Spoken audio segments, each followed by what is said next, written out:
بسم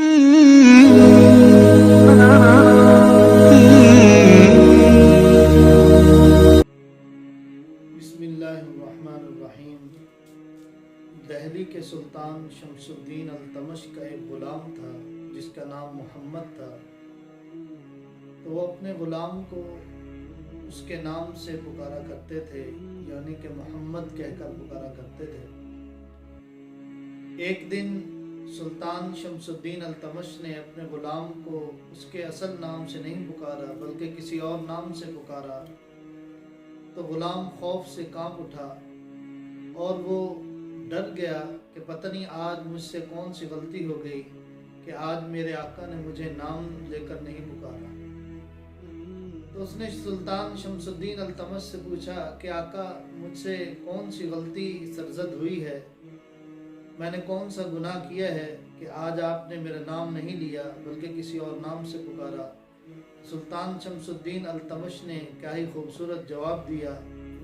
وہ کہنے لگے کہ میں نے جب بھی آپ کو آپ کے نام سے پکارا ہے تو میں باوضو ہوتا تھا، اور آج میرا وضو نہیں تھا، تو اس لیے میں نے کبھی بھی لفظ محمد کو بغیر وضو کے نہیں پکارا۔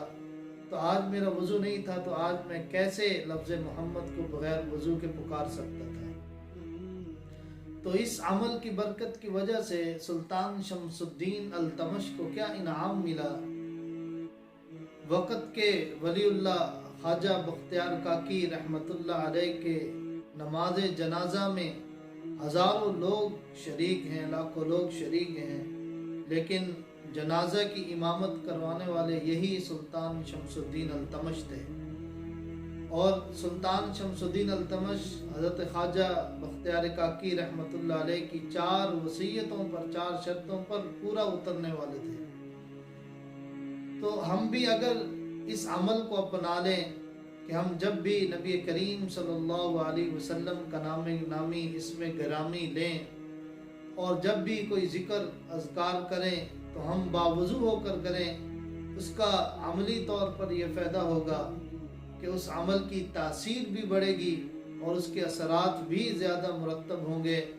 اور باوضو رہنے سے ایک اور جو فائدہ ہے کہ اللہ رب العزت رزق میں برکت عطا فرمائیں گے، رزق کے اندر فراوانی ہوگی، وہ بھی مل جائے گی۔